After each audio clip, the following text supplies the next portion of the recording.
텔레비전 프로그램에 보면 오은영의 금쪽 상담소라고 하는 프로그램이 있습니다. 여러분들도 보셨는지 모르겠지만 주로 조금 이제 그 어떤 문제가 조금 있는 그런 아이들, 그래서 부모가 아이들을 이렇게 양육하고 기르는데 조금 어려움이 있어서 상담을 요청하면 그 오은영이라고 하는 박사님이 상담을 통해서 좀 회복시켜주고 이런 이제 프로그램이지요. 근데 지난주에 제 아내와 함께 좀 특별한 케이스의 이런 이야기를 보게 됐습니다. 중학교 2학년 아들과 초등학교 5학년, 4학년, 3학년짜리 딸 셋, 그러니까 이제 네 아이를 기르고 있는 홀로 키우는 그 젊은 아빠의 이야기를 보게 되었어요. 그 가정의 아내가 췌장암으로 갑자기 세상을 떠나게 됐습니다. 그래서 그 아빠가 어린 아이들을 이제 혼자 키우는 거예요. 아들 하나랑 딸 셋을. 그래서 무려 6년간 그 아이들을 이렇게 홀로 키웠습니다. 근데 아주 어렸을 때는 그래도 나름대로 그렇게 큰 어려움이 없었는 모양이에요. 그런데 이제 딸 아이들이 조금씩 크다가 보니까 이제는 아빠가 이렇게 미처 손 써주지 못하는 영역이 생기는 겁니다. 딸 아이들이다가 보니까. 그래서 이제 엄마의 빈자리가 너무 많이 크게 느껴지고 그렇게 하면서 이 아빠가 좀 어려움을 느껴서 상담을 이제 요청을 했습니다. 그런데 또 특별히 그 딸 가운데 딸 가운데 가장 맏딸이 1형 당뇨병을 가지고 있어요. 그 소아 당뇨. 그게 또 얼마나 어렵습니까? 그러니까 아빠가 잠을 못 잡니다. 2시간마다 아이의 그 당을 체크를 해줘요. 왜 그런가 하면 한 2번 정도 아이가 갑자기 쇼크가 와가지고 그 심장이 멎는 그런 일들이 있었습니다. 그러니까 아빠가 불안해가지고 잠을 못 자는 거예요. 2시간마다 한 번씩 혈당 체크를 이렇게 아이를 하느냐고 그런 고생을 하고 있었습니다. 이 젊은 아빠가 그 홀로 감당해야 할 이 삶의 그 짐, 이게 얼마나 무거운가, 이런 것들을 아내와 함께 보면서 많이 눈물이 났습니다. 근데 이제 다행스러운 거는 그래도 아이들이 커가면서 그런 이제 가정의 아이들이 철이 빨리 든다 그러잖아요. 철이 빨리 드는 게 좀 너무 안타깝기도 하고, 그런데 아이들이 그래도 나름대로 자기 몫을 좀 감당하고 이렇게 하는 것을 보게 되었습니다. 여러분, 우리가 살다가 보면 나 혼자 감당해야 할 그 무거운 짐이 우리에게도 있다라고 여겨집니다. 찬송가에 보면 무거운 짐을 나 홀로 지고 견디다 못해 쓰러질 때, 이런 가사가 들어있는 찬송가 있는데, 무거운 짐을 홀로 지고 살아가면 견디다가 쓰러지게 되어 있지요.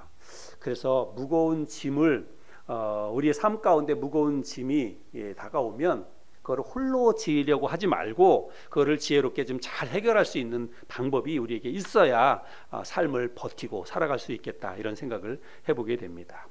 오늘 우리가 이 말씀 함께 나누는 출애굽기 말씀을 통해서 이런 것에 대해서 좀 함께 좀 나눠보려고 합니다. 우리가 계속해서 이스라엘 백성들의 이 출애굽 여정에 대해서 살펴보고 있는데, 여러분, 우리는 이스라엘 백성들의 이 출애굽 이야기를 단순히 그들이 애굽을 떠나서 가나안으로 가는 그 과정의 이야기로만 우리가 생각하면 안 됩니다. 그 과정에 얼마나 많은 일들이 있었겠나라고 하는 것들을 우리가 생각을 해봐야 된다는 거예요. 행간을 읽어야 된다. 우리가 행간을 읽으라, 이런 말을 많이 하지 않습니까? 행간을 읽는다는 것은 문자 그대로 그냥 책에 써 있는 그 내용만 이해하면 안 된다는 것입니다. 성경도 마찬가지예요. 성경에 여러 가지 사건, 이스라엘 백성들의 출애굽 과정이 쭉 기록되어져 있지만, 여러분, 성경 속에 이스라엘 백성들의 그 출애굽 과정 속에 있었던 모든 이야기가 다 기록되었느냐? 그렇지 않습니다. 아주 극히 일부분의 내용만 기록되어져 있을 뿐입니다. 그래서 우리가 이스라엘 백성들의 그 삶에 대해서 깊이 있게 묵상을 하면서 행간을 읽을 수 있어야 됩니다. 그래야만 그들이 왜 그렇게 행동할 수밖에 없었는지, 또 그들의 삶 가운데 얼마나 힘들고 어려운 일이 있었는지를 우리가 공감할 수 있기 때문에 그렇다는 것입니다. 여러분, 한번 생각해 보세요. 지금 이스라엘 백성들은 200만 명 이상의 사람들이 지금 함께 공동생활을 하고 있는 것입니다. 그리고 한 번도 가보지 않은 땅을 향해서 그들이 지금 가고 있습니다. 그러니까 그 과정 속에 여러분 얼마나 많은 일들이 있었겠습니까? 제가 올 초에 우리 경충 지역에서 목회하고 있는 목사님들, 사모님들이 함께 제주도 여행을 좀 다녀왔거든요. 근데 그때 몇 분이 갔냐면 28명이 갔습니다. 다 목사님, 사모님들만 28명이 갔어요. 근데 28명이 3박 4일 제주도를 갔는데, 그런데도 불구하고 그 안에서도 이런저런 문제가 있어요. 예, 다 목사님이고 다 사모님이고 그것도 뭐 28명밖에 안 돼요. 그런데도 불구하고 그것도 기간도 3박 4일 짧은 기간인데도 불구하고 그 안에서도 이런저런 일들이 있었다는 것입니다. 제가 이제 그 경충진교회 임원을 맡고 있어가지고 그 모든 여행의 일정 처음부터 계획하고 뭐 모든 것들을 제가 이제 다 준비하고 짜고 그랬거든요. 그러니까 제가 신경이 얼마나 많이 쓰이는지 몰라요. 네. 근데 여러분, 아무리 좋은 신앙의 공동체라 하더라도 그 속에 문제가 없을 수 없다는 것입니다. 각자의 생각이 다르고 또 각자의 상황이 다 다르고, 그러니까 매일 크고 작은 문제들이 일어날 수밖에 없다는 것이지요. 특별히 이스라엘 백성들은 여러분 그 숫자가 200만 명이 넘으면 용인시 인구의 전체의 한 2배 정도 된다는 것입니다. 그러니까 여러분 얼마나 많은 사람입니까? 그러니까 그 많은 사람들이 함께 이 공동생활을 이루어 간다고 하면 그 안에 여러분 얼마나 많은 일이 있겠습니까? 얼마나 많은 다툼과 분쟁과 이런 것들이 있겠습니까? 근데 우리는 성경 속에는 그런 내용이 자세하게 기록되어져 있지 않기 때문에 그런 거를 우리가 잘 미처 생각을 못할 수 있다라고 하는 거예요. 근데 이스라엘 백성들이 그렇게 많은 다툼과 분쟁이 있을 때마다 어떻게 하냐면 다 그거를 모세에게 가지고 가는 거예요. 지도자가 모세니까 모세에게 가서 우리에게 이런 일이 있습니다. 내가 이렇게 당했습니다. 억울합니다. 이거 해결해 주세요. 여기저기서 사람들이 막 계속해서 그런 문제를 가지고 오는 것입니다. 그래서 이제 모세가 앉아서 백성들이 가지고 오는 문제의 시시비비를 가려주는 그런 일을 하는데, 그럼 문제는 뭐냐면 재판관은 모세 혼자라는 것입니다. 그 문제를 다 해결해 줘야 될 그 역할을 하는 사람은 모세 혼자이고, 문제를 가져오는 사람은 하루에도 수십 명, 수백 명씩 문제를 가지고 옵니다. 그러니 그걸 어떻게 다 해결을 해 줄 수가 있겠습니까? 한 사람의 문제라고 하더라도, 여러분 한 사람이 문제를 가지고 오더라도 그 사람 말만 듣고는 또 안 돼요. 그죠? 예, 상대방의 다른 편에 있는 상대방의 말을 들어봐야 됩니다. 양쪽 말을 다 들어봐야 돼요. 그래야 문제를 해결해 줄 수가 있는 거지요. 우리가 병원에 가면 보통 한 20-30분 이상, 어떨 때는 뭐 1시간 정도 기다리지 않습니까? 근데 그 기다리는 시간이 얼마나 지루합니까? 요즘은 뭐 예약제라고 해서 예약을 하는데 예약을 하고 가도 기다려야 돼요. 그죠? 예, 예약을 하고 가도 20-30분을 기다립니다. 근데 기다리는 시간이 너무너무 지루하고 막 힘들어요. 그런데 사람이 뭐냐면 막상 자기 순서가 돼가지고 의사 앞에 딱 들어가면 어떡합니까? 예, 그러면 뭐 하나라도 더 막 물어보고 더 알고 싶어가지고 막 질문하고 빨리 안 나갑니다. 예, 사람들 심리가 그렇잖아요. 예. 그런데 여러분, 병원에 가서 우리가 의사를 만나서 진료하는데도 시간이 이렇게 많이 걸립니다. 그런데 이스라엘 백성들은 지금 재판이에요. 삶의 문제를 가지고 모세 앞에 가서 그 문제를 양쪽 사람이 와가지고 그거 시시비비를 가려달라고 하니, 여러분 얼마나 많은 그 사람들이 몰려들었으며 그 문제를 다루는데 얼마나 많은 시간들이 걸렸겠습니까? 그래서 또 한 사람 두 사람이 들어가서 모세하고 그런 이야기를 하는 동안에는 밖에서 대기하는 사람들이 얼마나 많은 거예요. 예, 얼마나 많은 사람들이 그 다음 자기 순서를 위해서 기다리는 사람들이 얼마나 많습니까? 그런데 기다리는 게 뭐 오늘날처럼 병원에 뭐 의자에 앉아가지고 뭐 시원한 에어컨 바람 밑에서 기다리는 거나 그런 거예요. 지금 이스라엘 백성들은 광야 생활을 하고 있습니다. 땡볕에서 그 수없이 많은 사람들이 땡볕에서 그 앉아서 기다리고 있다. 이거 한번 생각해 보세요. 예, 정말 힘들고 어려운 문제죠. 뭐 모세도 힘들기는 마찬가지죠. 사람들의 이야기를 들어준다는 게 여러분 또 이게 보통 그 에너지가 빠지는 게 아닙니다. 상대방 공감도 해줘야 되고 그 속에서 또 문제의 진위를 파악해야 되고 신경을 곤두세우면서 말을 다 들어줘야 되니까 모세도 힘들고, 또 와서 이제 순서를 기다리는 사람들도 힘들고, 정말 뭐 보통 문제가 아니죠. 그래서 모세가 아침부터 저녁까지 하루 종일 앉아서 이 백성들의 이 시시비비를 가려주기 위해서 문제를 듣고 있습니다. 또 백성들은 와가지고 자기의 억울함을 호소하고 문제를 해결해 달라고 그 모세에게 이야기를 하고, 그런데 이 모세의 장인이 그 모습을 지켜본 거예요. 저 미디안 제사장으로 있던 모세의 장인이 모세를 찾아왔잖아요. 지난주에 우리가 말씀을 나눴는데 지난번에. 그래서 가만히 보니까 이게 보통 문제가 아닌 거예요. 하루 종일 모세가 막 정말 뭐 진땀을 빼면서 백성들의 문제를 다뤄주고 있고, 백성들은 막 진이 빠져가지고 기다리는데 이게 그냥 보통 문제가 아닌 것이죠. 그래서 모세의 장인이 그 모습을 지켜보다가 모세에게 갑니다. 그래 가서 모세에게 이야기를 하지요. 이게 도대체 무슨 일이냐고. 내가 가만히 보니까 지금 네가 일 처리하는 게 이게 옳지 않다. 이렇게 해가지고는 해답이 없다. 그렇게 하면서 이제 정확하게 문제를 진단해주고, 그리고 그것에 대한 해결책을 제시해주는 것을 보게 됩니다. 우리 13절부터 18절까지 있는 말씀을 한번 또 읽어볼까요? 자매님 한번 좀 읽어주시기 바랍니다. 13절부터 18절까지. 이튿날 모세가 백성을 재판하느라고 앉아 있고 백성은 아침부터 저녁까지 모세 곁에 서 있는지라. 모세의 장인이 모세가 백성에게 행하는 모든 일을 보고 이르되, 내가 이 백성에게 행하는 일이 어찌 됨이냐? 어찌하여 네가 홀라 앉아 있고 백성은 아침부터 저녁까지 네 곁에 서 있느냐? 모세가 그의 장인에게 대답하되, 백성이 하나님께 물으려고 내게로 오미라.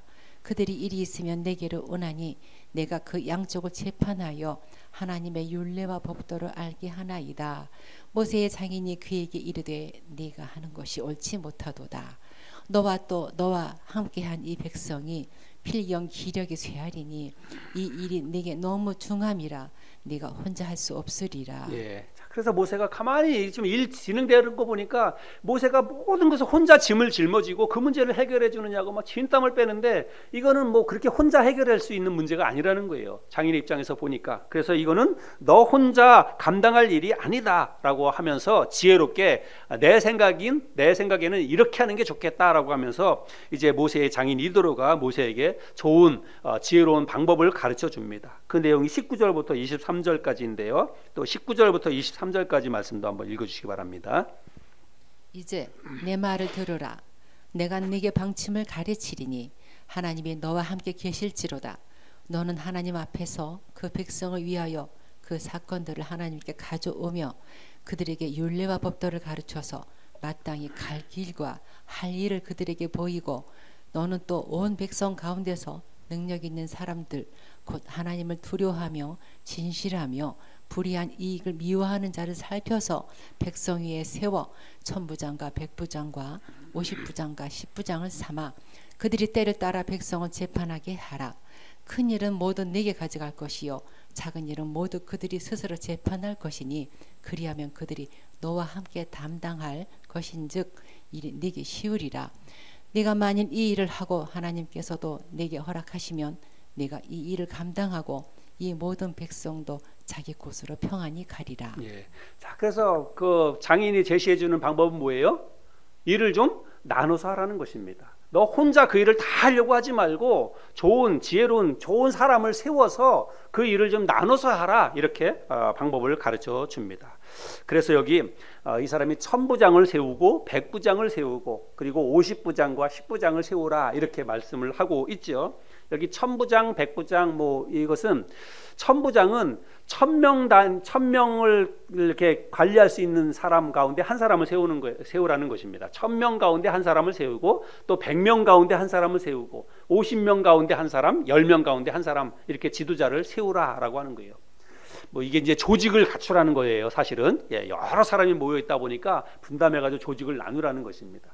군대 가면 이제 군대 조직이 여기서 이제 이런 거에서 이제 사실은 나오는 거예요. 군대 가면 중대장이 있고, 그다음에 소대장이 있고, 또 분대장이 있고 이렇게 따로따로 있습니다. 대대장, 중대장, 그 소대장, 분대장 이렇게 천부장, 백부장, 50부장을 그렇게 생각하면 돼요. 회사도 그렇지 않습니까? 회사도 가면 사장 혼자 다 하지 않잖아요. 그래서 부장이 있고 과장이 있고 또 팀장이 있고 이런 것처럼 역할을 잘 나눠서 그 사람에게 역할을 좀 맡기라는 것입니다. 그래서 아주 크고 중요한 문제는 모세 너에게 가져오도록 하고, 그렇지 않고 아주 그렇게 썩 중요하지 않은 그런 문제는 어떤 거는 천부장이 그 문제를 해결해 주도록 하고, 어떤 거는 백부장, 50부장 이렇게 그 사람들이 중간에서 그 역할을 하도록 그렇게 일을 좀 나눠서 하라라고 지금 그 장인이 가르쳐 준 것입니다. 굉장히 지혜롭지요? 예, 굉장히 지혜로운, 우리가 이런 말씀을 이렇게 우리가 이 말씀을 딱 보고 상황을 보니까 이게 뭐 누구라도 그렇게 생각할 수 있지 그렇게 하지만 여러분 처음부터 그런 게 아니에요. 예, 그래서 이 모세의 이 장인 이드로가 아주 지혜로운 방법을 가르쳐 주었다고 하는 것입니다. 여러분 이래서 이 장인 이드로는 비록 유대인은 아니었어요. 유대인은 아니었지만 인생의 경험이 풍부한 사람이었습니다. 모세의 장인이니까 훨씬 더 나이가 많고 그러니까 인생의 경험으로 볼 때 이거는 모세 혼자 할 일이 아니고 나눠서 하는 게 훨씬 더 효과적이겠다. 이거를 경험적으로 아는 것이지요. 여러분 그래서 인생의 그 연륜, 경험 이런 걸 무시를 못하는 거예요. 그렇죠? 예. 그래서 여러분 레위기의 말씀에 보면 이런 말씀이 있어요. 레위기 19장 32절의 말씀에 보면 너는 셋머리 앞에서 일어나고 노인의 얼굴을 공경하며, 셋머리는 뭐예요? 흰머리에 흰머리. 예. 그래서 흰머리 앞에 일어서고 노인의 얼굴을 공경하라 이렇게 말하고 있습니다. 인생의 풍부한 경험을 가진 그런 연세 드신 어른들 앞에서 머리를 숙이라는 거예요. 공경하라는 것입니다. 우리 사회에서 젊은이들이 이런 말씀을 조금 귀담아 들었으면 좋겠어요. 근데 요즘은 사실 그렇지 않잖아요. 예.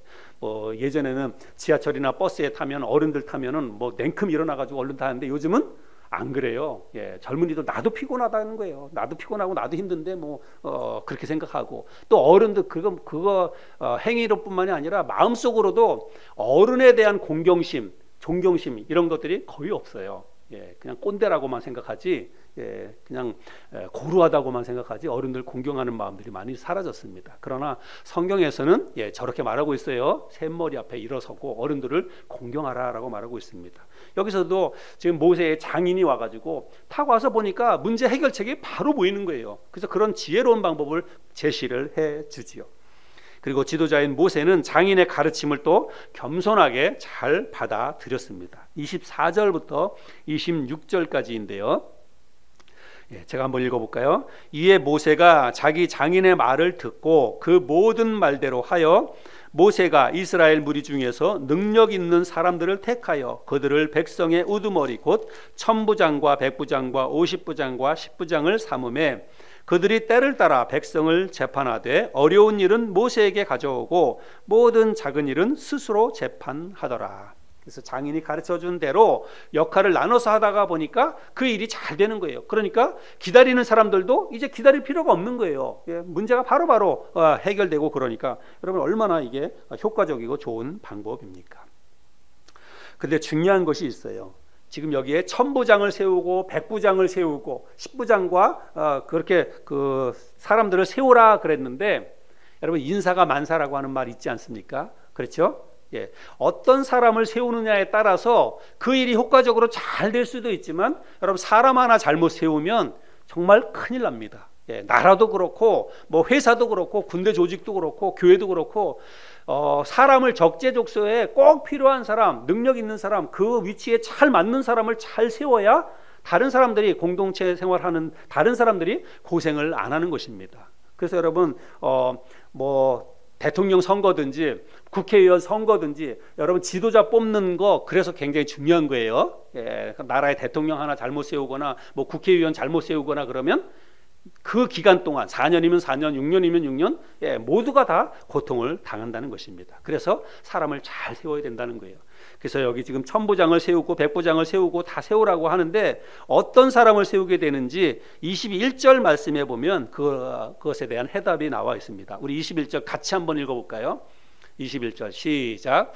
너는 또 온 백성 가운데서 능력 있는 사람들 곧 하나님을 두려워하며 진실하며 불의한 이익을 미워하는 자를 살펴서 백성 위에 세워 천부장과 백부장과 50부장과 10부장을 삼아 이렇게 말하고 있습니다. 그래서 지도자, 중간 지도자를 세우는데 잘나고 똑똑한 사람 세우라는 게 아닙니다. 잘나고 똑똑한 사람을 세우는 게 아니라 여기 지금 이제 세 가지 기준을 이야기하고 있는데 하나님을 두려워하는 사람, 그 다음에 진실하며 불의한 이익을 미워하는 사람, 이런 사람들을 지도자로 세우라라고 말하고 있습니다. 하나님을 두려워한다는 것은 이건 영적인 기준을 말하고 있습니다. 지금 이스라엘 백성들은 영적인 공동체 아닙니까? 하나님 나라 백성 공동체이니까 무엇보다도 가장 첫 번째 자질은 하나님을 두려워해야 된다는 거예요. 하나님을 진심으로 경외하는 그 믿음을 가진 사람을 잘 세워야 된다라고 말하고 있어요. 그 다음에 믿음뿐만이 아니라 사람이 진실해야 된다는 것입니다. 그리고 불의한 이익을 미워하는 사람을 세워야 된다는 거예요. 진실하고 불의한 이익을 미워하는 것은 이거는 도덕적인 기준을 말하고 있습니다. 그래서 여러분, 우리가 뭐 어떤 정치 지도자나 어떤 지도자를 세울 때에는 우리들도 이런 거에 부합하는 사람을 세울 수 있어야 돼요. 우리는 그리스도인이니까 뭐 대통령이 됐든 국회의원이 됐든지 그래도 우리가 인정하고 우리가 세울 지도자는 믿음을 가지고 있는 사람이어야 됩니다. 첫 번째 조건이 진짜 그 사람이 하나님을 두려워하는 사람인가, 하나님을 경외하는 지도자인가, 이런 것들을 생각해 볼 수 있어야 되고, 또 믿음이 있다 할지라도 진짜 믿음이 있으면 뭐 도덕적인 기준도 다 부합하겠지만 또 꼭 그렇지 않은 경우도 있어요. 예. 그래서 정말 믿음 다음에 또 우리가 생각해야 할 것은 사람이 진실해야 된다는 것입니다. 정의롭고 진실해야 되고, 그리고 뒷주머니 차고 이런 사람은 안 된다는 거예요. 불의한 이익을 미워하는 그런 사람을 지도자로 세워야 한다는 것입니다. 그래서 결국은 모세가 그런 기준에 맞는 사람들을 아마 적재적소에 잘 세웠던 것 같아요. 그래서 아마 이때부터 시작해서 이스라엘 백성들은 사실은 이제 진짜로 제대로 된 민족 공동체, 나라와 민족, 이런 어떤 틀을 갖추게 되지 않았을까, 이런 생각을 하게 됩니다. 그리고 이것이 어떤 기초가 되어서, 근간이 되어서 이스라엘 백성들이 가나안 땅에 들어가서 살 때에도 아마 이게 이런 조직을 갖춘 그런 민족 공동체로 아마 가나안 땅에서 나라와 민족을 이루게 되지 않았을까, 이런 생각을 해보게 됩니다. 오늘 우리가 이 말씀을 통해서 하나님이 우리에게 가르쳐 주시는 교훈이 있지요. 여러분, 우리가 공동체 안에 속해 있는데, 우리가 공동체 안에서는 모든 일을 다 혼자서 감당하려고 하는 그런 생각을 버려야 된다는 것입니다. 공동체 안에서는 혼자서 모든 일을 감당하려고 하지 말고 지혜롭게 일을 나눠서 할 수 있어야 된다는 거예요. 이것이 오늘 말씀을 통해서 우리가 배울 수 있는 교훈입니다.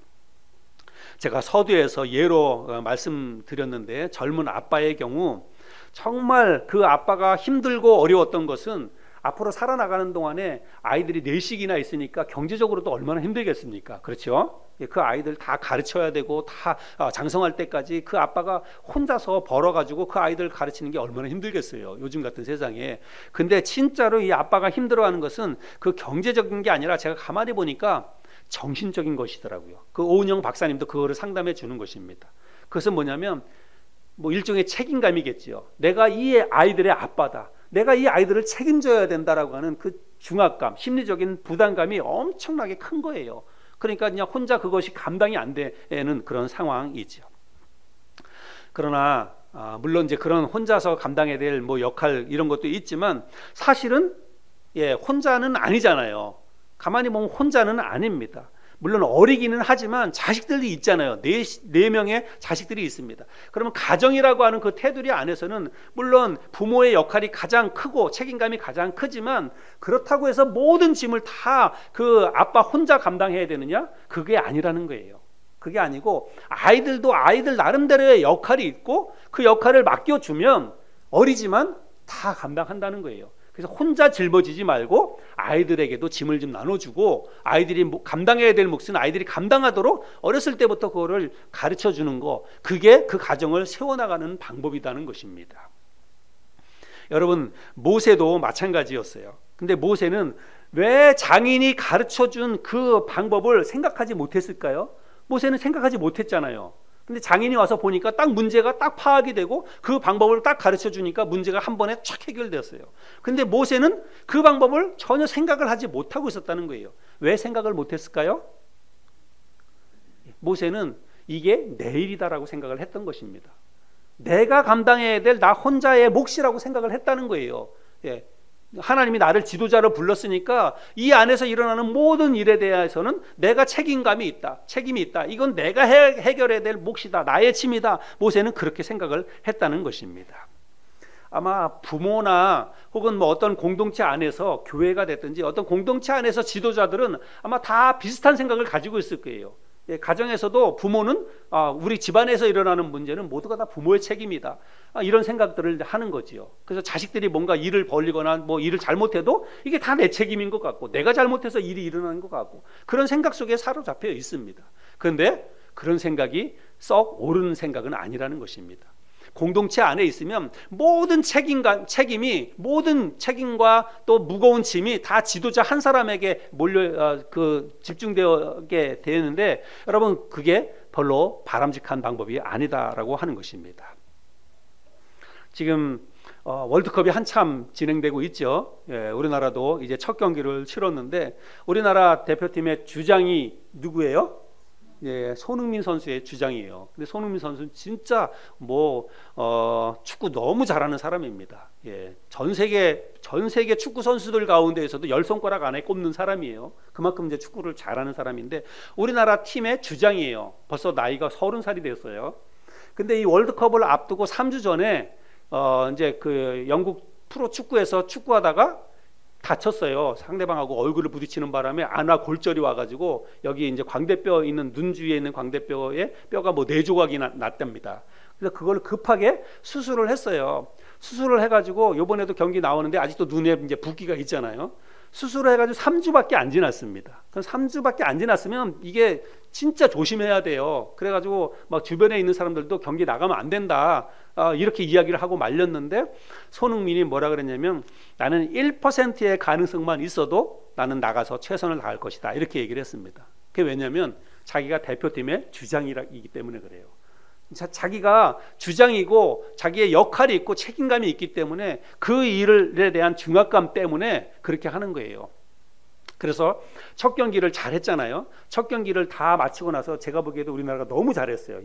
꼭 이길 수 있는 상황이었는데 골을 못 넣어가지고 이기지는 못하고 비겼는데 그 경기를 마치고 인터뷰를 했어요. 인터뷰를 했는데 그 KBS에서 해설하는 이제 구자철 해설위원이 손흥민 선수가 인터뷰하는 것을 보고 자기가 울더라고요.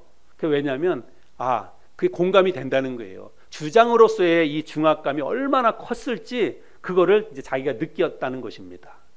지도자가 그런 책임감, 중압감이 있는 거죠. 손흥민 선수도 그런 것 때문에 지금 막 죽자 살자 그렇게 매달려서 지금 하고 있는데 어떻게 한편으로 보면 좀 안타깝기도 하고 그래요. 사실은 수술하고 3주 됐으니까 사실은 이 경기에 나오면 안 되는 거거든요. 그거 잘못해가지고 또 한 번 부딪히면 이거 큰 인생 자체가 달라질 수 있어요. 축구가 문제가 아니라. 그래서 굉장히 위험한 그런 일이긴 한데 한편으로는 너무 안타깝기도 하고 그렇습니다. 근데 사실은요, 지도자는 당장 눈앞에 있는 문제뿐만이 아니라 전체 그림을 좀 볼 수 있어야 한다. 저는 그렇게 생각을 합니다.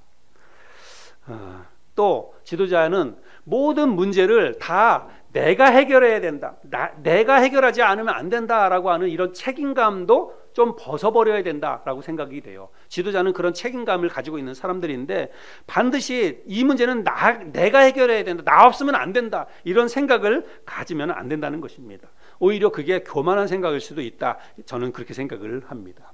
그래서 내 자신의 힘과 그 능력의 한계를 인정하고 이를 보다 더 지혜롭게 그리고 보다 더 효과적으로 해결하기 위해서 다른 사람들을 세워서 그들에게 일을 분담시킬 수 있어야 돼요. 여러분 이게 진짜 지도자의 능력입니다. 지도자는 모든 것을 다 혼자 짊어지고 이걸 내가 혼자 해결하려고 하는 게 진짜 지도자가 아니라 진짜 유능한 지도자는 자기 자신의 능력의 한계를 인정하고 이건 나 혼자 할 일이 아니다 라고 해가지고 주변 사람들에게 도움을 요청하고 또 주변에서 할 수 있는 사람들을 세워서 그 사람들이 그 일을 좀 나눠서 할 수 있도록 역할을 이렇게 분담해 줄 수 있는 그런 거를 잘하는 사람이 진짜 유능한 지도자라고 저는 생각을 합니다.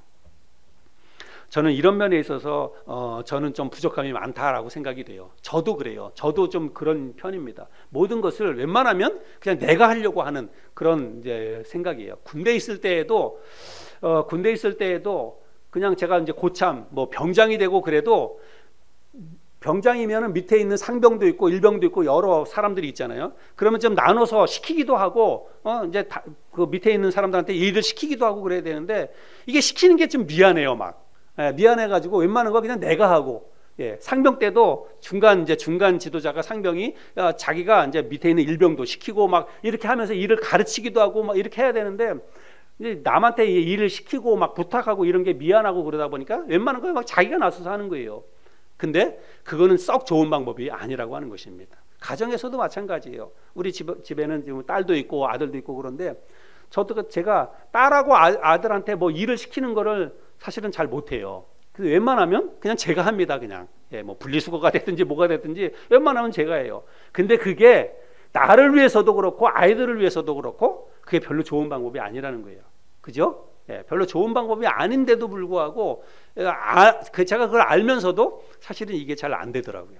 근데 진짜 좋은 지도자, 유능한 지도자는 사람들에게 일을 잘 맡기고 그 일을 잘하도록 격려하고 사람을 잘 세워주고 이런 사람들이 좋은 지도자다라고 할 수가 있는 것이죠. 여러분은 어떠신가요? 여러분은 어떠신지 모르겠어요. 가정에서 여러분 자녀들에게 역할 분담, 뭐 가족 구성원들에게 뭐 일을 좀 잘 맡기고 시키고 그 일을 잘할 수 있도록 격려하고 이렇게 사람을 하는 것 여러분이 잘 하고 계신지 모르겠습니다. 여기 뭐 직장 생활 하시는 분들도 있는데 직장 생활에서도 마찬가지예요. 모든 거를 뭐 자기가 뭐 혼자 다 하려고 하면 그건 안 돼요. 별로 좋은 방법이 아니라고 하는 것입니다. 왜냐하면 여러분 이게 굉장히 중요해요. 내 주변에 있는 사람들을 잘 활용하고 그런 사람들에게 일을 잘 맡기는 게 여러분 이게 굉장히 중요합니다. 그냥 모든 걸 다 혼자 짊어지고 혼자서 하려고 하다가 보면 사람들이 다 한계가 있잖아요. 한계가 있기 때문에 모든 걸 자기가 막 하려고 하다가 보면 은근히 뭐가 나는 거예요? 내 마음속에서 부하가 나요. 나는 막 죽어라고 매달려서 하는데 다른 사람은 그냥 아무것도 안 해요. 그러면 혼자 하면서 마음속에 어떤 생각이 드냐면 이걸 왜 나만 해야 돼? 그죠? 이걸 왜 나 혼자 하냐고. 나 혼자 좋자고 하는 거냐? 가정에서도 그런 생각을 하는 거예요. 이게 우리가 다 같이 잘 살고 잘 먹고 잘 살기 위해서 하는 건데 왜 나만 쎄 빠지게 고생하고 다른 사람들은 왜 아무것도 안 해? 아무 뭐 생각도 없어? 이렇게 생각을 하는 거예요. 그러니까 자기 스스로에게도 이게 마음속에 부하가 나고 쓴뿌리가 생기고 그게 다른 사람에게 고스란히 다 표현이 됩니다. 스트레스가 다 표현이 되는 거예요. 그러니까 옆에 있는 사람들은 또 옆에 있는 사람들 나름대로 또 죽을 맛이에요. 막 눈치 보고 그냥 속 시원하게 나한테 그냥 뭐 일을 맡겨서 막 하라고 이야기를 해주면 좋을 텐데 이야기는 안 하고 혼자 막 끙끙대다가 막 뻥 터트려 놓고 혼자 그렇게 해가지고 스트레스를 막 다 갖다 풀어버리고 그러면 가정의 화목도 그렇게 해서 가정의 화목이 깨지는 것이라고 하는 것입니다. 그래서 결국은 혼자 모든 일을 감당하려고 하다가 보면 일도 잘 하지 못하고 자기는 자기 나름대로 스트레스 받고 옆에 있는 사람들 나름대로 또 스트레스 받고 그래서 공동체가 그래서 사실은 균열이 깨지게 되어 있다라고 하는 거예요. 이게 정말 좋은 지혜로운 방법이 아니라고 하는 것을 알 수가 있습니다. 그래서 우리가 가정에서도 그렇고 교회에서도 그렇고 사람이 뭐 나 혼자가 아니라 둘 이상 모인 자리에서는 반드시 일을 나눠서 해야 돼요. 혼자 하려고 하지 말고 서로 나눠서. 두 사람이 있어도요, 두 사람이 일을 나눠서 해야 됩니다. 두 사람만 있어도 그 가운데 혼자서 그 일을 하다가 보면 사람은요 다 똑같아요. 좀 지나다 보면 그게 쓴뿌리가 생겨요. 왜 쟤는 가만히 있어? 왜 나만 해? 이런 생각이 당연히 들 수밖에 없다는 거예요. 그래서 애당초부터 혼자 하려고 하지 말고 일을 나눠서 하려고 하는 거, 이게 참 지혜로운 방법이라고 할 수 있습니다. 갈라디아서 6장에 보면 6장 2절에 보면 이런 말씀이 있습니다. 너희가 짐을 서로 지라 그리하여 그리스도의 법을 성취하라. 또 2장 5절에도 보면요, 각각 자기의 일을 살피라. 그리하면 자랑할 것이 자기에게는 있어도 남에게는 있지 아니하리니 각각 자기의 짐을 질 것이라. 제가 언젠가도 이 본문 가지고 설교를 했는데 여러분, 우리가 짊어지는 짐에는요 두 가지 짐이 있어요. 여기에 보면 우리나라 말 성경으로는 그냥 짐 해가지고 다 똑같은 짐이라고 표현되어 있지만 헬라어 성경에서는 다른 단어가 쓰여져 있어요. 같은 짐인데 어떤 짐은 바로스라고 하는 헬라어 단어가 쓰였고 어떤 또 다른 짐은 포르티온이라고 하는 헬라어 단어가 쓰였어요. 포르티온과 바로스 각각 다른 짐을 이야기하고 있습니다. 이게 포르티온이라고 하는 것은 내가 감당해야 될 짐이에요. 다른 사람에게 맡기면 이건 민폐예요. 반드시 자기 스스로 짊어져야 될 그런 짐이 있어요. 그런데 어떤 짐은 도저히 자기 힘 혼자서는 감당할 수 없는 짐이 있어요. 너무 무거워요. 예, 뭐 혼자서 여러분 자기 혼자서 아무리 힘이 세도 막 100kg, 200kg 되는 그런 짐을 혼자 짊어질 수 있습니까? 그런 건 어떻게 해야 되는 거예요? 나눠줘야 되는 거예요. 20kg씩 서로 나눠서 짊어질 수 있어야 한다는 것입니다. 그렇게 서로 나눠지는 짐, 여러분 그거는 바로스라고 하는 것입니다.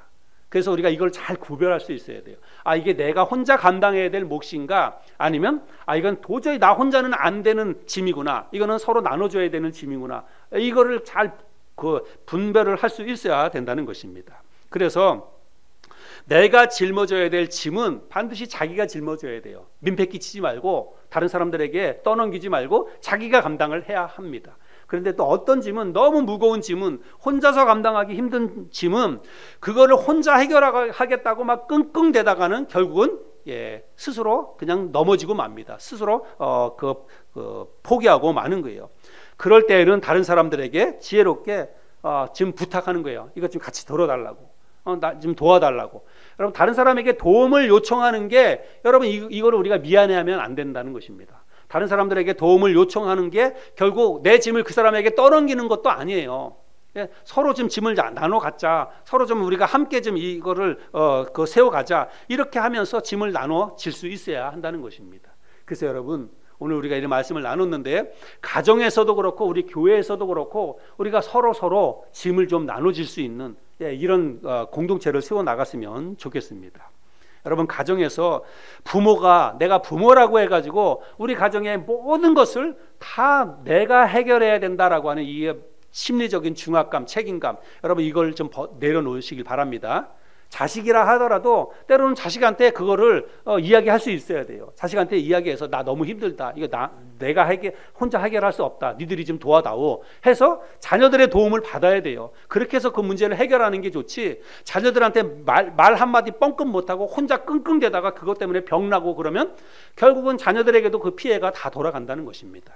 그러니까 자녀들에게도 이야기할 거는 하고 짐을 나눠줄 수도 있어야 한다는 것이죠. 교회에서도 목사가 모든 것을 혼자 다 할 수 없습니다. 그것도 또 별로 좋은 방법도 아니에요. 그래서 목사가 성도들에게 역할을 잘 나눠주고, 뭐 그게 어떤 게 됐든지, 경제적인 것이 됐든지 아니면 뭐 교회 일을 하는 게 봉사가 됐든지, 그 목사가 성도들에게 역할을 잘 분배하고, 우리가 이런 일이 있으니까 이번에 우리가 같이 합시다, 함께 좀 나눕시다, 함께 좀 동참해 주세요, 우리가 이렇게 이야기하고 서로 이 교회가 목사의 교회가 아니잖아요. 우리 모두의 교회니까 서로 짐을 나눠서 역할을 분담해서 그렇게 해야만 교회가 건강한 교회로 잘 자랄 수가 있다는 것입니다. 그래서 저는 지도자이니까 제가 우리 교회 안에서 어떤 분은 뭐 10부장으로, 어떤 분은 뭐 100부장으로 역할을 세워서 그 사람에게 그 일을 맡기고 그 일을 하도록 부탁을 하면, 그러면 그 부탁을 받은 사람은 그냥 목사가 뭐 개인적인 뭐 그걸 부탁한 게 아니라 교회를 세우기 위해서 나에게 이런 역할을 맡겼다라고 생각을 하시고 그거를 또 기쁘게 그 일을 잘 받아줘야 됩니다. 또 목사가 부탁하기 전에도 스스로도 생각해야 돼요, 여러분이. 그래서 여러분이 우리 교회의 필요가 뭘까? 우리 교회에서 내가 해야 될 일이 뭘까? 우리 교회에서 내 파이가 뭔가? 내가 감당해야 될 내 그 영역이 무엇일까를 생각하고 그 일을 내가 잘 감당해야만 우리 교회가 건강한 교회로 든든히 세워져 갈 수 있다는 것입니다. 나는 나이가 많아서, 나는 능력이 없어서, 나는 믿음이 없어서, 여러분 그거는 다 핑계예요. 그냥 다 역할이 있어요. 오늘 우리가 이 말씀 보지 않았습니까? 모세는, 그 젊고 유능한 지도자인 모세는 생각하지 못했던 것을 그 나이 많이 들었던 모세의 장인이 딱 번뜩이는 지혜로 딱 이야기하니까 말 한마디로 그게 해결이 되잖아요. 자기가 직접 나서지 않아도. 그렇죠? 뭐 나이가 많거나 아니면 뭐 나는 믿음이 부족하거나 교회 나온 지 얼마 안 됐거나 여러분 그런 거는 다 이유가 될 수 없습니다. 각자 형편에 맞게, 각자의 상황에 맞게 해야 될 역할이 있다는 것입니다. 그거를 생각하면서 내가 이 교회에서, 우리 교회인 이 하늘소망교회에서 내 역할이 뭘까? 내 책임이 뭘까? 내가 해야 될 그 몫이 무엇일까를 생각하고 그거를 내가 자원해서 그 일을 잘 감당하면, 그럴 때 교회가 역할이 잘 분담이 되어서 든든한 교회로, 건강한 교회로 교회가 잘 세워져 갈 수 있다는 것입니다. 저는 우리 교회가 그런 교회가 되길 바랍니다. 저와 여러분들이 각자의 역할을 맡아서, 저는 목사이니까 주로 이제 설교하는 일, 설교하는 것 이외에는 다 여러분들과 함께 나누고 여러분들이 다 그 일들을 하셔야 돼요. 뭐 설교하는 것도 좀 나눠서 했으면 좋겠다 이런 생각이 드는데, 예, 그거는 좀 어려울 것 같고, 설교하는 것 이외에 다른 것들은 다 뭐가 됐든지 간에 여러분들이 다 자발적으로 주인 의식을 가지고 여러분들이 그 일들을 다 할 수가 있어야 한다는 것입니다. 오늘 우리가 출애굽기 말씀을 통해서 가정이나 교회와 같은 공동체 안에서 그 공동체가 어떻게 하면 건강하게, 그리고 공동체 회원들 모두가 다 즐겁고 화목하고 행복한 그 공동체 생활을 누릴 수 있을까, 이런 방법에 대해서 우리가 함께 나눠 보았습니다. 지도자라고 하면 혼자 모든 것을 감당하려고 하지 말고 역할을 다른 사람에게 잘 분배하고 나눠줄 수 있어야 되고, 또 함께하는 공동체 원이라고 한다면 누가 시키기 전에 이게 나와 상관없는 일이라고 생각하지 말고 내가 그 일을 해야지, 내가 하나님께서 나에게 이 일을 맡겨주셨다라고 생각하면서 각자의 역할을 잘 감당할 때 그런 공동체가 건강한 공동체로 잘 자라갈 수 있다는 사실입니다. 오늘 이 배운 말씀을 여러분 마음속에 잘 새기고 여러분 가정에서도 적용하시고 우리 교회 안에서도 이 말씀을 잘 적용할 수 있기를 바랍니다. 그래서 우리의 가정도 우리의 교회도 더 화목하고 모두가 다 행복한 그런 공동체를 이루는 저와 여러분의 공동체가 될 수 있기를 바랍니다.